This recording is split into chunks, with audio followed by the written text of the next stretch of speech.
Everyone. तो आप जो मेरे साथ देख रहे हैं प्यारी सी स्वीट सी लड़की, इसका आपने पहले भी देखा होगा जे केमिस्ट्री यूट्यूब चैनल पे। सो लास्ट ईयर जैम 2022 में इनकी ऑल इंडिया रैंक 19 थी जैम में, और तब इनका टारगेट था कि मुझे तो आईआईटी बॉम्बे ही जाना है। और मैं आपको बता देती हूँ, अब ये आईआईटी दिल्ली से मास्टर्स कर रहे हैं। फर्स्ट सेमेस्टर कंप्लीट हो गया है, सेकंड सेमेस्टर एग्जाम्स अभी होने वाले हैं। तो इनसे हम सब जानने वाले हैं कि एक ही सेमेस्टर में इतना अच्छा परफॉर्म कैसे किया गेट में, और साथ ही में अपना सीजीपीए खुद बताएंगे। फर्स्ट सेमेस्टर में सीजीपीए कितना जा रहा है आईआईटी दिल्ली में? 9.67 मैम। ओके, 9.67 सीजीपीए है। रैंक है गेट में ऑल इंडिया रैंक 21 और जैम में 19 थी, तो आपको सारी आईआईटीज आराम से मिल जाती। Yes, तो ma'am. पहले तो लास्ट वीडियो से कंटिन्यू करते हैं। ये पहले ऐसे मुझे लग रहा है ऐसे रैंक कर रहे हैं जो सेकंड टाइम आए हैं, और अभी तो सिर्फ फर्स्ट सेमेस्टर कंप्लीट हुआ है। I am very sure next year वापस से गेट देंगे अच्छी रैंक के साथ, एक बार हैट्रिक मारेंगे, एक इंटरव्यू और करेंगे, और इसके बाद आगे जॉब रहती है या फिर रिसर्च में हम जैसे भी जाएंगे। तो मैं चाह रही हूँ हमें एक कैंडिडेट मिल गया है जिसकी ना हम जर्नी फॉलो कर सकते हैं। इसको मैं रिलेट कर पा रही हूँ अपने टाइम से। जब मैंने यूट्यूब स्टार्ट किया था तो मैं बताती थी कि मैंने ये वाला एग्जाम दिया, इतनी रैंक आ गई, या मैं इंटरव्यू के लिए जा रही हूँ, तो आप सब ना बहुत रिलेट कर पाते थे मुझसे। तो हमें एक और फेस मिल गया है जिसको हम एक साथ तो फॉलो कर ही रहे हैं, है ना। तो भी आज हम जानने वाले हैं इनसे कि जर्नी कैसी रही है। पहले तो आप ये बताइए, हमने लास्ट वीडियो एंड करी थी कि आपको आईआईटी बॉम्बे मिल जाए। Yes ma'am. और रैंक 19 में मिल भी जाता, आप गए क्यों नहीं आईआईटी बॉम्बे? मैम क्योंकि जे केमिस्ट्री पे आना था फिर से इंटरव्यू के लिए। ओके, वो तो हम गूगल मीट पे कर लेते। पर्सनली मिलना आपसे ज़्यादा पसंद है मुझे। That is so sweet of you, लेकिन आपको टिकट भेज देती हम इन पर्सन वैसे मिल लेते। फिर भी मैम कुछ और रीजंस भी थे। हाँ, ये भी एक अगर रीजन था। पॉसिबल है, ओके, ये वाला रीजन तो बहुत स्वीट है, थैंक यू। इसके अलावा और क्या रीजन था, क्या आईआईटी दिल्ली आपने चूज किया? Yes ma'am. मैम यहाँ पे मेरे भाई बहन भी रहते हैं और भी फैमिली मेम्बर्स हैं, तो एक इमोशनल स्टेबिलिटी रहती है यहाँ पे, तो यही रीज़न था बस। ओके, और फिर फ्रेंड्स भी बन गए होंगे? हाँ, फ्रेंड्स भी काफ़ी बन गए थे, वो भी अब फैमिली हैं, फ्रेंड्स नहीं है, वो भी फैमिली। बिल्कुल बिल्कुल सही Yes, बात है। ओके, सो आईआईटी दिल्ली में अभी आपने देखा कि पहले आपकी डीयू से थी बीएससी, है ना, Yes, अभी ma'am. आप आईआईटी दिल्ली से कर रहे हैं मास्टर्स। Yes. तो कुछ डिफरेंस लगता है डीयू वाले एटमॉस्फेयर में और अभी आईआईटी वाले एटमॉस्फेयर यस में? मैम, एटमॉस्फेयर का बहुत फ़र्क है।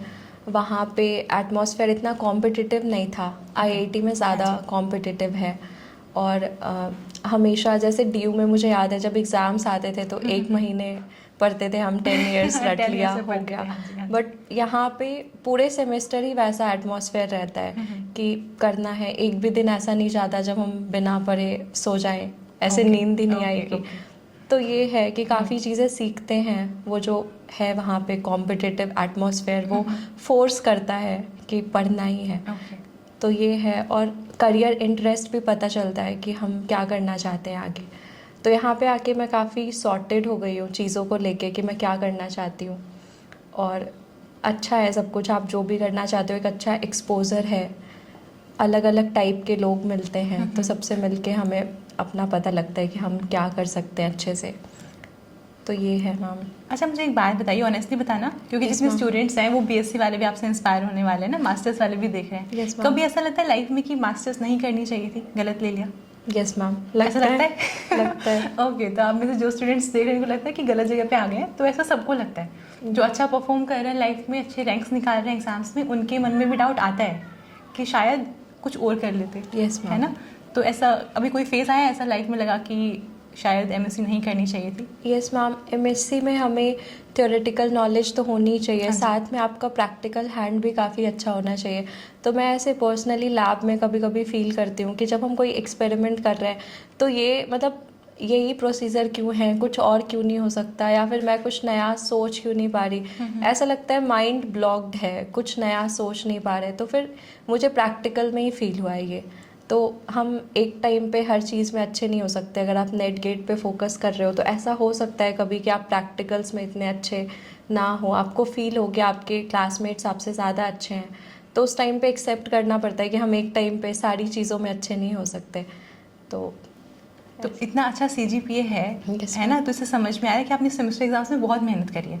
यस है ना, और साथ में इतनी अच्छी रैंक भी है, तो मतलब आपने साथ में वो पढ़ाई भी करी है। Yes ma'am. है ना। तो अगर कोई स्टूडेंट देख रहा है, उनको लगता है कि एमएससी में तो गेट में रैंक आ ही नहीं सकती है, और सेमेस्टर एग्जाम के साथ साथ चीज़ें बैलेंस कर पाना ही बहुत मुश्किल है। Yes ma'am. तो ऐसा आपने कैसे मैनेज किया कि आप जैसे इतनी अच्छी रैंक आई थी आपके एग्जाम में, देन एडमिशन भी लिया है मास्टर्स में, है ना, तो ऐसे पूरी स्ट्रेटजी क्या थी, क्या आपने फॉलो किया?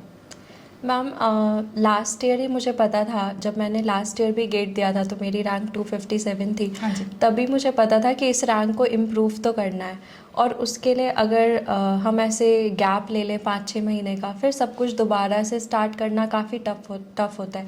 तो मैंने बस जाम के बाद जो मेरे सेमेस्टर एग्ज़ाम्स थे ड्यू के, उस टाइम पे सेमेस्टर के लिए पढ़ा, और जैसे ही वो ख़त्म हुआ मुझे याद है नेक्स्ट डे ही मैंने सब्सक्रिप्शन लिया था नेट के कोर्स का, और फिर नेक्स्ट डे से लेक्चर देखना शुरू कर दिया। तो जो टाइम था बीच में 2 महीने का, उस टाइम में जो भी ऐसे चैप्टर्स थे जो नेट गेट के लिए न्यू हैं और जैम में नहीं थे, मैंने उनको कंप्लीट किया पहले, और जो चीज़ें जैम में थी उनको दोबारा से ना पढ़ के बस रिवाइज़ किया। तो जैम में अगर आपने सीरियसली प्रिपेयर किया है तो 50-60% या उससे भी ज़्यादा हो जाता है, और काफ़ी कम चीज़ें होती है जो एकदम नहीं होती है।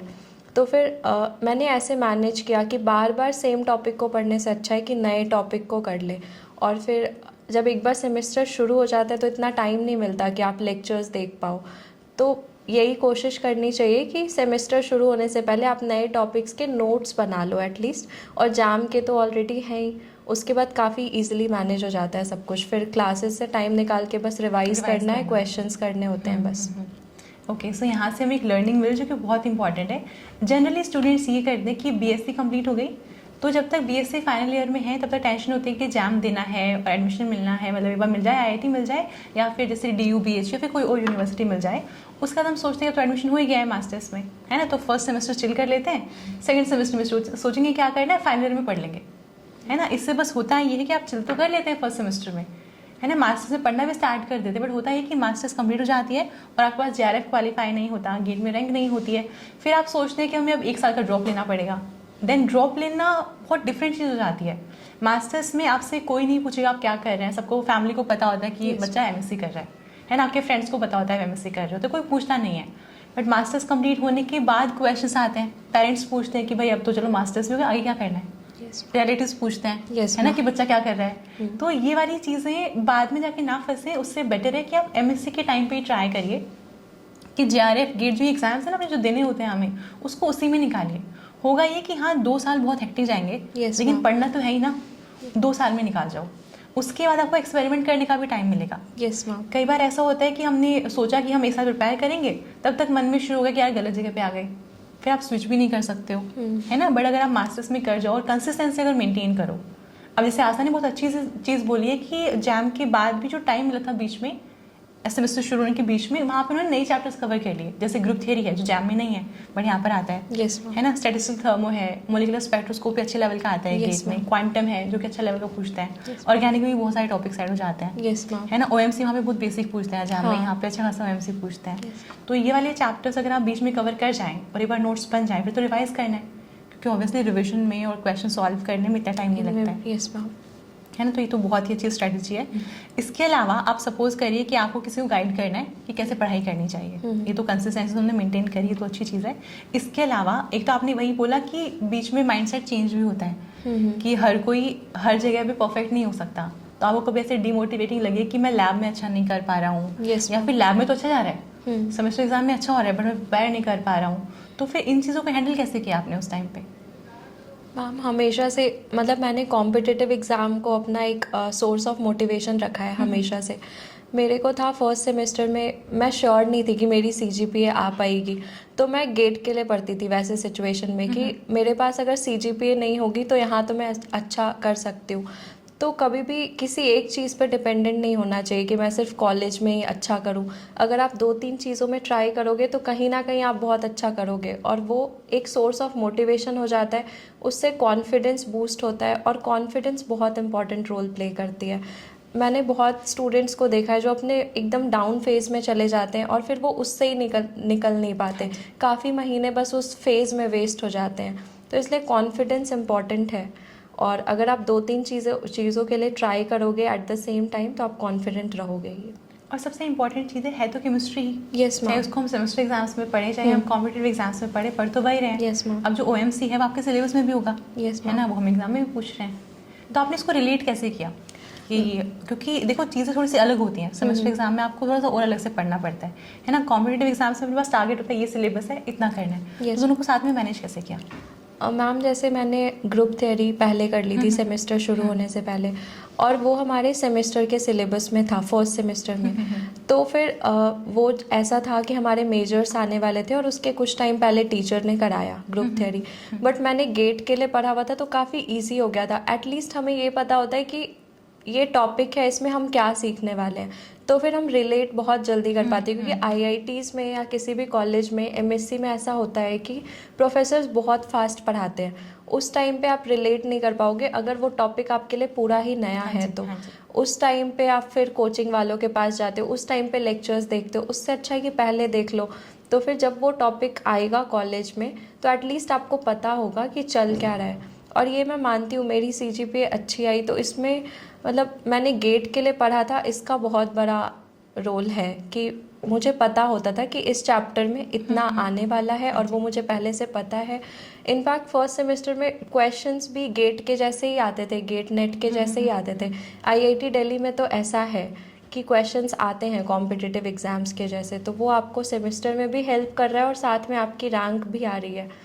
तो कोई प्रॉब्लम नहीं है अगर आप गेट का भी कर लो सेमेस्टर के साथ। तो नहीं, ये मैं रिलेट कर पा रही हूँ। जैसे सपोज करिए अगर हम ग्रुप थ्योरी की बात करें, अब जैसे जब मैं पढ़ाती हूँ, बाकी टीचर्स भी जब पढ़ाते होंगे कोचिंग में, तो उनको पता है कि बच्चे को अगर हमने C2 एक्सेस समझाना है, अब C2 एक्सेस के बहुत सारे एग्जाम्पल्स करवाएंगे, है ना, फिर एग्जाम्पल्स पे आएंगे, देन पॉइंट ग्रुप निकालने के लिए बहुत सारे एग्जाम्पल करवाएंगे, है ना। तो इससे होता ये कि कोचिंग में तो ये इंपॉर्टेंट है क्योंकि आपको एग्जाम में भी वही सब लगाना है। बट अगर सेमेस्टर एग्जाम में कोई पढ़ा रहे हैं तो वो आपको ऐसे 10-20 एग्जाम्पल नहीं करवाएंगे C2 एक्सेस के। Yes ma'am. उन्होंने बताया एक मॉलिक्यूल में C2 एक्सेस है तो C2 एक्सेस है अब। Yes ma'am. है ना, ये वाली चीज़ है। Yes ma'am. तो अगर आप कोचिंग को साथ साथ ऐसे मैनेज करते हैं आपकी बहुत हेल्प हो जाएगी। Yes ma'am. क्योंकि प्रोफेसर ने बोला C2 एक्सेस, आपको पता है क्या चीज़ है ये, है ना, तो फिर आपको डिफिकल्ट नहीं लगेगा, वो सारी चीज़ें ना वो मैनेज हो जाएंगी, टाइम मैनेज हो जाएगा।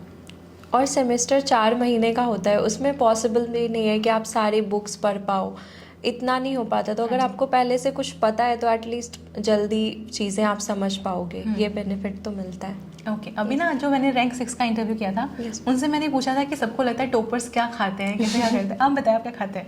मैं तो मेस का खाना खाती हूँ ना। ओके, सो लास्ट इंटरव्यू जो हमने किया था रवि नारायण का, उन्होंने कहा था कि वो उड़ीसा से हैं, तो उनके वहाँ पे चावल और रोटी होती है, तो वो दिन में चावल खाते हैं ना तो रोटी खाते हैं, तो मैस का खाना खाने से भी टॉपर बन सकता है। ओके, तो ये वाली बात है। मैस का खाना कैसे होता है वैसे? अच्छा होता है मैम, काफ़ी, वैसे बस खाना ही अच्छा होता है। आईआईटी में ऐसा खाना सर्व करते हैं कि आप अगर पूरे दिन बहुत ज़्यादा फ्रस्ट्रेटेड भी हो तो रात को आपको अच्छा खाना मिलेगा, आप सब कुछ भूल जाओगे। ओके, चलिए, खाना अच्छा मिले ये भी एक ब्लेसिंग ही होती है जहाँ तक मैं मानती हूँ। यस मैम, खाना अच्छा होता है। बट ओके, और बाकी अगर आपसे अब ना एक चीज़ और आती है स्टूडेंट्स के माइंड में कि जो भी टॉपर्स होते हैं उनके फ्रेंड्स ज़्यादा नहीं होते हैं, वो तो सारा टाइम पढ़ ही रहे होते हैं, किसी से बात नहीं करते हैं, तो ऐसा है? आज तो ऐसी है? क्लास में मेरे मतलब ऑलमोस्ट पूरी क्लास ही मेरी फ्रेंड है और सबसे बात होती है मेरी, मैं सबसे बात करती हूँ और पूरे दिन ऐसा लगता है मैं क्लास में बस बात ही करती हूँ। तो ऐसा बिल्कुल भी नहीं है। खुश रहना बहुत इम्पॉर्टेंट है। खुद को ऐसे आइसोलेट करके रखना, इससे कुछ भी नहीं होता सच में। मैं सोशल मीडिया पे भी काफ़ी एक्टिव रहती हूँ, सारी चीज़ें करती हूँ, घूमना फिरना, क्योंकि उससे माइंड हेल्दी रहता है और आप कुछ भी पढ़ोगे वो जल्दी समझ आएगा। पूरा दिन बैठना इम्पॉर्टेंट नहीं है, आप कितना समझ पा रहे हो ये इम्पॉर्टेंट है। और ये आइसोलेशन वाला पॉइंट इतना इंपॉर्टेंट है, स्टूडेंट्स को लगता है कि अगर हमें अच्छी रैंक निकालनी है तो अब हम सब कुछ छोड़ देंगे, हम फ्रेंड्स से नहीं मिलेंगे, हम रिलेटिव से नहीं मिलेंगे, हम किसी फंक्शन को अटेंड नहीं करेंगे, है ना, हम बस सारी चीज़ें अवॉइड ही करेंगे, हम सिर्फ पढ़ेंगे बैठ के। और इससे होता है ये कि आप कुछ टाइम पढ़ते हैं बट आप ना साथ साथ फ्रस्ट्रेट भी होते हैं। Yes ma'am. और सपोज करिए आपने पढ़ाई करी अच्छे से और बाय चांस उतनी रैंक जितनी आप एक्सपेक्ट करे थे वो नहीं आ पाई, तो उससे होता ये कि हमारे मन में सबसे पहले आता है कि मैंने तो इतनी मेहनत करी थी, मैंने तो सब कुछ छोड़ दिया था, मेरे फ्रेंड्स तो हर जगह घूम रहे थे, पार्टी कर रहे थे, सब कुछ कर रहे थे, मैंने सब कुछ छोड़ भी दिया और फिर भी मेरी रैंक नहीं आई। इससे आप और ज़्यादा लो फेज में जाते हैं, तो वो चीज़ बिल्कुल सही नहीं है। तो ये आइसोलेट करने वाला पॉइंट आप प्लीज़ थोड़ा सा मैनेज करना है। ये भी नहीं कि डेली पार्टी कर रहे हैं, है ना, और डेली ये 2-3 घंटे गप्पे मार रहे हैं फ्रेंड्स साथ बैठ के यहाँ वहाँ घूमने, वो भी नहीं करना है। चीज़ों को बैलेंस करके चलना, ये चीज़ बहुत इंपॉर्टेंट है। अच्छा, कभी अगर डाउन लगता है थोड़ा कि अभी जैसे मुझे याद है, अच्छा मैं ये चीज़ बताना भूल गई हूँ, एग्ज़ाम से पहले मैडम मुझसे पूछते हैं मैसेज करके कि मैम मेरा सेमेस्टर एग्जाम्स भी आने वाले हैं और गेट का एग्ज़ाम भी है, तो मैं सोच रही हूँ गेट का एग्ज़ाम देने ना जाऊँ। और मैंने इनको बोला बस जाके गेट का एग्ज़ाम देकर आ जाओ, जो रैंक आएगी, मार्क्स आएगी, बाद में देख लेंगे। Yes, बाद में देखेंगे क्या करना है, लेकिन अभी देकर आओ, और ये वही है रैंक 21। इस तरह से पूछ रहे मैंने तो कुछ पढ़ाई नहीं करी मैम, मैं कैसे देने जाऊँ। तो बात वही है, अगर आपने लास्ट में थोड़ा सा नहीं पढ़ पाए कोई बात नहीं, जो पूरे साल पढ़ाई करी है तो कॉन्सेप्ट है ना वो हो जाएंगे Yes, ma'am. Apply. Yes, ma'am. तो अब बताइए ऐसे स्टूडेंट जो बीच में क्विट करने का सोचते हैं उनके लिए क्या कहना चाहेंगे? मैम बस ये चीज़ मैंने अपने केस में देखा है कि दिसंबर के बाद मैंने गेट के लिए कुछ भी नहीं पढ़ा था, तो मुझे भी लग रहा था एग्ज़ाम नहीं देना चाहिए। बट अगर आपने पूरे साल मेहनत की है तो 1-2 महीने से कुछ फ़र्क नहीं पड़ता, आप एग्ज़ाम में अच्छा ही परफॉर्म करोगे। यहाँ पे कॉन्फिडेंस काम आता है। अगर आप कॉन्फिडेंट हो और आपने 1 साल मेहनत की है तो आप एग्ज़ाम देने जाओ, आप अच्छा ही करोगे। और कंसिस्टेंसी मैटर करती है, बस ऐसा नहीं कि आपने 6 महीने के लिए पढ़ाई छोड़ दी, बट अगर कोई ऐसा सिचुएशन आ गया जब आप नहीं पढ़ पाए लास्ट मोमेंट पे, तो आपको क्विट नहीं करना है, एग्ज़ाम देना है। रैंक 21 भी आ जाती है।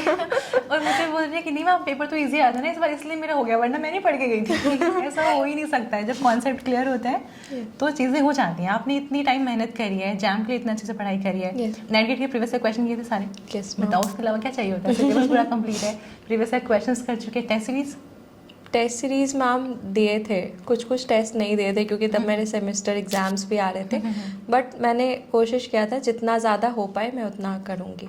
तो आपका काम सारा हो गया था, बस बात ये थी कि लास्ट में आपको रिविजन का उतना टाइम नहीं मिला। यस मैम, है ना? रिविजन लास्ट ईयर जितना रिवाइज किया था, बट मुझे लगता है जितना मैंने लास्ट ईयर जैम के लिए पढ़ा था उसके बाद मेरी 19 आई थी, उससे हाफ मैंने इस बार किया होगा और रैंक 21 आ गई। तो यही होता है, अगर जैम के टाइम पे भी आप थोड़ा एक्स्ट्रा एफर्ट डाल दो, उस टाइम पे गेट नेट के PYQs कर लो, असाइनमेंट्स में ऑलरेडी मिलते हैं आपको कुछ क्वेश्चंस गेट नेट के, तो फिर जैम का अगर आपका हो गया है तो खाली ना बैठ के उस टाइम पे गेट का थोड़ा सा पढ़ लो, उससे जैम में भी हेल्प हो जाएगा। कभी कभी 1-2 क्वेश्चन ऐसा आ जाता है जो आउट ऑफ सिलेबस आ जाए, वहाँ पे भी आपको हेल्प मिल जाएगी। और जैसे मेरे साथ हुआ कि इतने एफर्ट्स नहीं डालने पड़े मुझे, जैम का किया था और गेट का कम एफर्ट डाल के अच्छी रैंक आ गई, जबकि जैम से डबल या उससे भी ज़्यादा बच्चे अपीयर होते हैं गेट में। तो देखा जाए तो आपको ज़्यादा एफर्ट्स डालना पड़ेगा गेट में, बट अगर जैम से ही आपके कॉन्सेप्ट्स क्लियर हैं तो बहुत इजी हो जाता है गेट में अच्छी रैंक लेके आना। तो यहाँ पे बस ये वाली चीज़ है कि कंसिस्टेंसी आपको मेंटेन करनी है, आप बीच में गैप नहीं ले सकते। Yes. वरना अगर आपने एग्जाम के बाद बीच में 2-3 महीने का गैप ले लिया होता है ना, आपसे फिर नहीं संभलता। Yes, ma'am. क्योंकि वो सेमेस्टर एग्जाम का भी प्रेशर धीरे धीरे बिल्डअप होता है कि एग्जाम तो सर पे आ गई एकदम, है ना, फिर लैब्स भी हैं वो भी नहीं छोड़ सकते, Yes, ma'am. CGPA मेंटेन करना है, 9.67 लेके चल रहे हैं, है ना। तो ऑब्वियसली सिंसियर एफर्ट्स होते हैं, ऐसा नहीं है कि सिर्फ आप बोल रहे हो तो हो जाएगा, नहीं होएगा ऐसे। अगर आप सब कुछ मैनेज कर रहे हैं, सोशल मीडिया पे एक्टिव हैं, तो चीज़ें वो आपने निकालनी है अपने लिए कि अगर मैं ये सब करती हूँ तो मुझे अच्छा फील होता है। तो ऐसा ज़रूरी नहीं है कि हर कोई अगर सोशल मीडिया पे एक्टिव है, कई बार क्या होता है इंस्टाग्राम पे चले गए यूज़ करने ना, वो रील्स ही चलती रही, पता चला 2 घंटे चले गए, तो ऐसा भी नहीं करना है। रील्स नहीं देखती मैं, रील्स नहीं देखते ना, वही तो आपको देखना पड़ेगा कि सोशल मीडिया अगर आप यूज़ करें तो कैसे यूज़ कर रहे हैं, है ना। तो आप इंस्टाग्राम चला रहे हैं, आप लिंक्डइन चला रहे हैं, वो भी डिफरेंस, वो भी बहुत मैटर करता है। आपको लिंक्डइन पे होना चाहिए, वहाँ पे आपको ना अपनी ही फील्ड के बाकी लोग दिखेंगे जो अच्छा कर रहे हैं लाइफ में, जो किसी कंपनी में है, किसी इंडस्ट्री में है, वो पोस्ट कर रहे हैं वहाँ पे, आपको वहाँ पे भी होना चाहिए। तो ये चीज़ें आपको और ज़्यादा मोटिवेट करते हैं कि अच्छा ठीक है हमारी फील्ड के लोग यहाँ पे भी काम कर रहे हैं, है ना। और इसके साथ साथ फ्रेंड से भी बात करो ताकि समझ में आए कि वो भी कौन से लेवल पे हैं, आप कौन से लेवल पे हैं, है ना। और कोई अगर आपसे अच्छा कर रहा है तो आपको समझ आता है कि यार ये तो मेरी क्लास में ही है, इसको भी वही काम है जो मुझे है ना, फिर तो अच्छा कर रहे हैं, तो हमें भी मतलब हम भी कर सकते हैं, ऐसा तो नहीं है इनको एक्स्ट्रा टाइम मिल रहा है, है ना। तो ये सारी चीज़ें तब भी आप आती है अगर आप किसी से बात करते हैं, खुद को आइसोलेट नहीं कर लेना है। आजकल ये बहुत चल रहा है कि बच्चे सिर्फ एग्जाम्स को प्रिपेयर करने के लिए खुद को ऐसे आइसोलेट कर लेते हैं और धीरे धीरे करके डिप्रेशन में चले जाते हैं और फिर कुछ टाइम वेस्ट कर देते हैं, है ना। तो ये आपको बिल्कुल नहीं करना है। ओके, सो पहले आपको IIT बॉम्बे जाना था, आप IIT दिल्ली में खुश हैं अभी? यस मैम, है ना। तो आगे क्या प्लान्स हैं अभी? आगे मैम रिसर्च में जाना है, अभी तक तो यही सोचा है, देखते हैं सेकेंड ईयर में। सो आज डेट है 19 मार्च ना? Yes ma'am. सो 19 मार्च 2023 को आस्था जाना चाहते हैं रिसर्च में। एक साल बाद फिर से मिलेंगे। हाँ, फिर देखेंगे कि उस टाइम पे क्या प्लान है। उस टाइम पे ONGC जाना है, BR से जाएंगे या रिसर्च में जाना है। देखो रैंक बहुत अच्छी है, हम होप करेंगे, हम सब चाहते हैं आप नेक्स्ट टाइम भी अच्छा परफॉर्म करेंगे, मैं श्योर आप करेंगे, है ना। वो तो करना ही है, बट हाँ हम आपकी जर्नी पक्का फॉलो करना चाहेंगे ताकि समझ में आए कि धीरे धीरे कैसे चेंजेस आते हैं। Yes, है ना। सबको लगता है कि हम कुछ कर नहीं पाए तो इसलिए हम ऑप्शंस कंसीडर कर रहे हैं। जो टॉपर्स होते हैं वो तो एक ही पाथ को फॉलो करते हैं, ऐसा नहीं है। वो लो फेजेस हर किसी की लाइफ में होते हैं, चाहे वो कोई टीचर हो, चाहे कोई स्टूडेंट हो, किसी भी उसमें हो, लो फेजेस सबकी लाइफ में होते हैं। बस उनसे बाहर आना है और लाइफ को कंटिन्यू करना है, वही मैटर करता है। इसके साथ साथ ना अब भी आप एक फटाफट से प्रिपरेशन स्ट्रेटजी बता दो कि मान लीजिए कोई स्टूडेंट है, उसने एमएससी में एडमिशन ले लिया, तो वो चाहता है कि आप सपोज करिए वो चाहता है कि मुझे गेट में भी पढ़ना है अच्छे से और मुझे सीजीपीए भी अपना अच्छा मेंटेन करके चलना है। Yes, तो ये थोड़ी सी स्ट्रेटजी आप बता दीजिए। मैम इसमें है कि अगर आप डेली क्लासेस लेते हो, क्लासेस स्किप मत करो, क्योंकि अगर आप क्लासेस छोड़ोगे तो फिर लास्ट में जब एग्ज़ाम्स आएंगे तो नोट्स कलेक्ट करना, उनको समझना, क्लास में कुछ समझना है फिर भी क्लासेस लो, उसके बाद गेट के लेक्चर्स देखो और ट्राई करो कि उसको आप अपने कॉलेज वाले सिलेबस में अप्लाई कर पाओ। जहाँ पे भी ऐसा लग रहा है कि मैंने ये गेट में पढ़ा था और वही चीज़ यहाँ पे प्रोफेसर पढ़ा रहे हैं, तो फिर उसको रिवाइज़ करके आओ, उससे आपकी दोनों चीज़ों में हेल्प हो जाएगी। तो जितना भी टाइम मिलता है उसको आप अच्छे से मैनेज कर सकते हो। टाइम मैनेजमेंट का ही होता है सब कुछ। अगर आपने टाइम अच्छे से मैनेज किया तो आप इजीली कर पाओगे, क्योंकि इतना टफ़ नहीं है। टफ़ होता तो मेरे से भी नहीं हो पाता फिर, बट चीज़ें इजीली मैनेज हो जाती है। बस डीमोटिवेशन में नहीं जाना है, ज़्यादा टाइम ये फील नहीं करना कि मैं कुछ नहीं कर सकता। ये फील करने में हम ज़्यादा टाइम वेस्ट कर देते हैं कि मेरे से कुछ भी नहीं होगा, मैंने आज तक कुछ भी नहीं किया है। कॉन्फिडेंट रहो और बस पढ़ते रहो, एक दिन सब कुछ हो जाता है और बस अपना टाइम आने का वेट करो।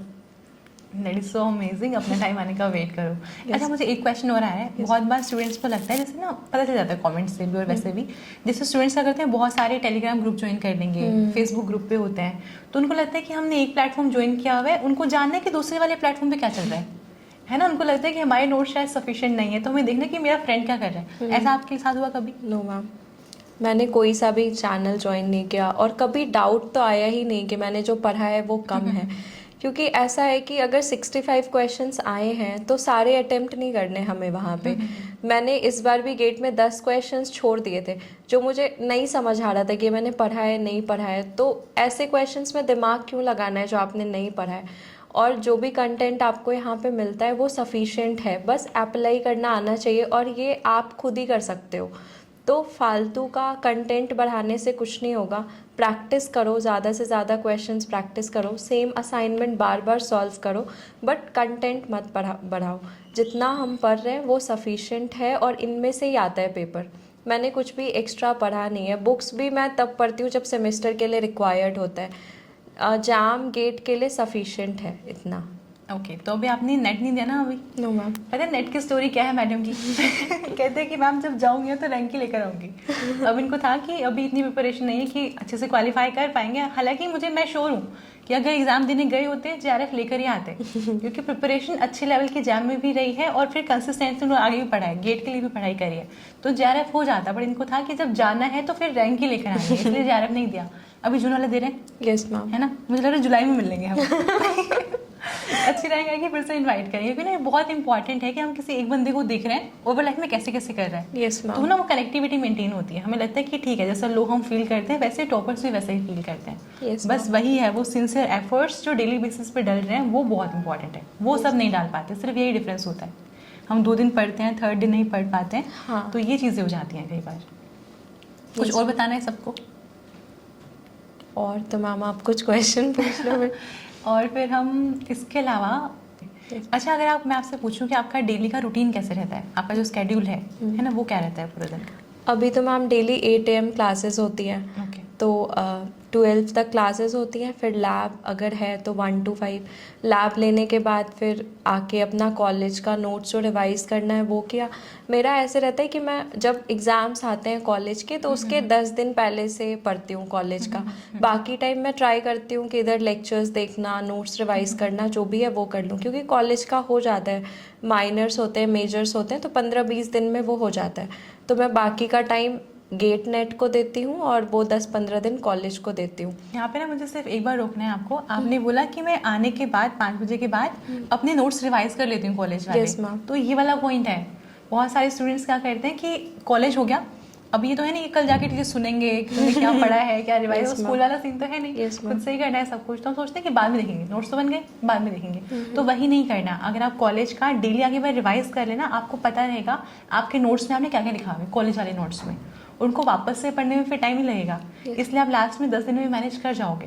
बट अगर आप स्टार्टिंग में नहीं करते, आपने सिर्फ देख लिया, क्लास में लिख लिया, नोट्स बना लिए, अब छोड़ दिया, अब शुरू के 2-3 महीने कुछ नहीं किया, अब एग्जाम से आपको 1 महीने पहले बैठना पड़ेगा एग्जाम वो लेके, मुझे तो सारा कवर करना है और फिर आपको लगेगा कि मैंने क्या सोच के लिखा था, राइटिंग तो मेरी है, हाँ, है ना ये होता क्या है ऐसा। लिखा था, ऐसा बहुत बार होता है कि लिखा तो मैंने ही हुआ है, पता नहीं प्रोफेसर ने क्या पढ़ाया था, मैंने क्या लिखा था। तो ऐसा ना हो और आपको कम टाइम देना पड़े सेमेस्टर एग्जाम्स पे, उसके लिए इंपॉर्टेंट है कि आपको डेली जितना करवाया गया क्लास में एक बार रिवाइज कर लो। यस मैम, ये इससे इम्पोर्टेंट। आपको नेक्स्ट डे क्लास भी अच्छी लगेगी, आपको पता होगा लास्ट टाइम हमने क्या पढ़ा था, और इससे आपको थोड़ा सा कॉन्फिडेंस भी रहेगा कि इतना ज़्यादा पढ़ने की नीड नहीं है, यस है मैम। ना। तो ये टाइम मैनेजमेंट का ही गेम है। अच्छा, उसके बाद रिवाइज हो गया, देन उसके बाद मैम अगर कुछ रिवाइज करना है नेट गेट का तो क्या, क्वेश्चंस कर लिए। मैं बस ये ट्राई करती हूँ कि चीज़ें माइंड में रहे हमेशा। अगर ऐसा लगता है कि मैं स्टार्ट थर्मो का कोई एक फॉर्मूला भूल रही हूँ तो नोटबुक निकाल के 5 मिनट में पूरा चैप्टर देख लेती हूँ, जिससे वो चीज़ माइंड में रहे। तो अगर आप पूरा ही भूल जाओगे, नोटबुक टच ही नहीं करी 4-5 महीने के लिए, तो फिर ऑब्वियसली ऐसा लगेगा कि मैं सब कुछ भूल चुकी हूँ या फिर नए उससे शुरू करना है मुझे। तो फिर मेरा यही रहता है कि मैं कुछ भूलूँ ना, जो मुझे आता है मैं वो देखती रहूँ एटलीस्ट इससे फॉर्मूले। कॉन्फिडेंस मेंटेन रहता है यस मैम, कि ये तो मुझे आता ही है, ये तो यस आता ही मैम। है। ओके, उसके बाद उसके बाद बस सो जाती हूँ। 6 घंटे की नींद भी इम्पॉर्टेंट है कितने जाम आप के। कितने बजे सोते हैं? मैम 12, क्योंकि 6 तक उठना भी पड़ता है, 8 बजे से क्लासेस क्लासेस होती भी है। होती है। यस। ओके। अच्छा, इसके अलावा जैसे मुझे एक क्वेश्चन हो रहा था माइंड में, आपने प्रिपरेशन करी, वो हमें आइडिया लगा कि आपने कैसे मैनेज किया होगा ना, आपने बताया अच्छे से एकदम। अब जब हम एग्ज़ाम देने जाते हैं तो जो वो 3 घंटे होते हैं एग्ज़ाम के ना, उसको मैनेज करना भी एक पार्ट है प्रिपरेशन का। Yes ma'am. क्योंकि आपने प्रिपेयर बहुत अच्छे से किया, बहुत प्रैक्टिस करके गए हैं, लेकिन वो 3 आवर्स में अगर कॉन्फिडेंस ऊपर नीचे गया, जो कि जाता है, सबका जाएगा, जो पढ़ के गया है उसको डेफिनेटली जाएगा। एक वो थोड़ा आती है माइंड में कि मुझसे क्वेश्चन नहीं हो रहा, अगर मैं रैंक नहीं ले पाया तो क्या होगा, है ना, ये चीज़ें बहुत आती हैं। और स्पेशली जो स्टूडेंट्स रिपीट कर रहे होते हैं, बेटर रैंक के लिए दे रहे होते हैं, उनके माइंड में तो बहुत आता है। अगर लाइन से 2 या 3 क्वेश्चन सॉल्व ना हो, लगता है कि गया पेपर इस बार भी, है ना। तो आप मुझे बताइए वो 3 घंटे का जो टाइम था, उसमें आपको कैसे कैसे थॉट्स आए थे और कैसे आपने अपने अप्रोच किया था पेपर? Yes ma'am.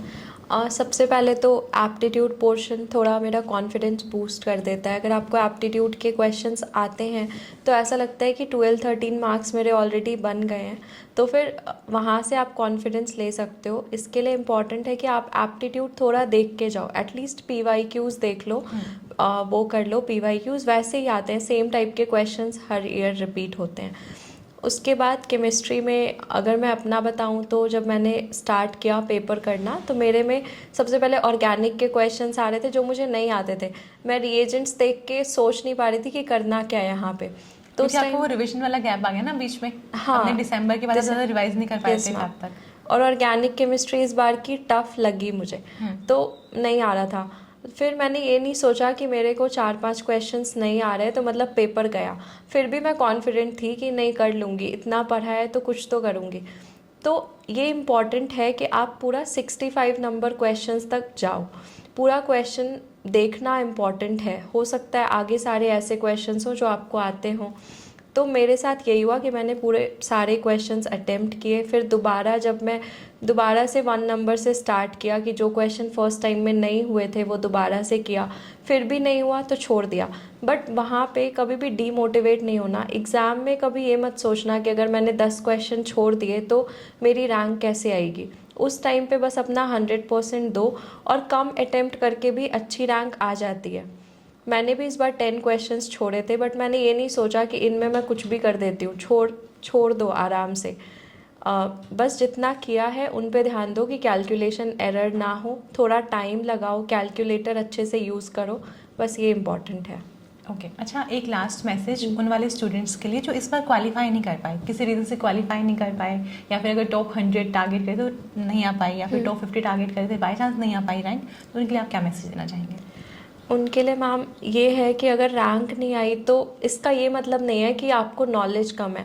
कभी कभी ऐसा होता है कि हम एग्ज़ाम में प्रेशर हैंडल नहीं कर पाते, वहाँ पे हम स्ट्रेस ले लेते हैं। तो आपको इन क्वालिटीज़ पे काम करना है कि आप वहाँ पे जाके स्ट्रेस्ड ना हो जाओ। तो इसके लिए इम्पॉर्टेंट है कि आप ज़्यादा से ज़्यादा टेस्ट दो। टेस्ट से आपका वो डर निकल जाएगा। वर्चुअल कैलकुलेटर ही यूज़ करो, और नॉलेज आपके पास है, आपने ऑलरेडी तैयारी की है। बट ये जो छोटी छोटी चीज़ें होती है ना, इनसे डिफरेंस आ जाता है कि किसी बच्चे को अच्छे से आता है स्ट्रेस हैंडल करना, वो एग्ज़ाम में जाके एकदम काम है, जो कर रहा है अच्छे से कर रहा है। तो आपको अपनी इन क्वालिटीज़ पे काम करना है और नेक्स्ट टाइम आप अच्छी रैंक लेके आओगे। इसके साथ साथ ना मुझे एक मेल याद आ रहा है एक स्टूडेंट ने मुझे मेल किया, उन्होंने कहा कि मुझे फिजिकल केमिस्ट्री अच्छे से आती है। Yes. तो मैं ये श्योर था कि सिर्फ फिजिकल केमिस्ट्री के बेसिस पे ही एटलीस्ट मैं क्वालिफाई तो कर जाऊंगा, और जो कि पॉसिबल भी है। 30 मार्क्स अगर आप ला पा रहे तो कुछ क्वेश्चन तो एक आधे क्वेश्चन तो ऑर्गेनिक के भी कर लेंगे ना, ऑर्गेनिक वाले भी एक आधे हो जाएंगे। Yes. उन्होंने कहा कि स्टार्टिंग के क्योंकि रैंडम आते हैं क्वेश्चन, पता नहीं होता कौन सा क्वेश्चन कब आ रहा है आपकी स्क्रीन पे, सबका अलग चल रहा है। सो बाय चांस उनके लाइन से 6 क्वेश्चन ऐसे आ गए जो फिजिकल केमिस्ट्री के थे और उनसे नहीं सॉल्व हुए। अब ना उनका माइंड एकदम ऐसे ब्लॉक हो गया कि वो सोच ही नहीं पा रहे हैं, बहुत बेसिक क्वेश्चन भी सोच नहीं पा रहे हैं। तो उनको हर बार लग रहा है कि जब वो सॉल्व करना स्टार्ट कर रहे हैं उनको लग रहा है कि गलत हो रही है, तो है ना, वो माइंड को फ्रीज हो गया उस टाइम पे। तो अगर ऐसी कभी सिचुएशन आती है ना, तो आपको सबसे बेस्ट ये करना चाहिए, थोड़े टाइम के लिए रख दो पेन और अपना पेपर छोड़ दो, जाके ना पानी पी के आ जाओ, उठ के एक बार जाके पानी पीने चले जाओ, वॉशरूम होके आ जाओ।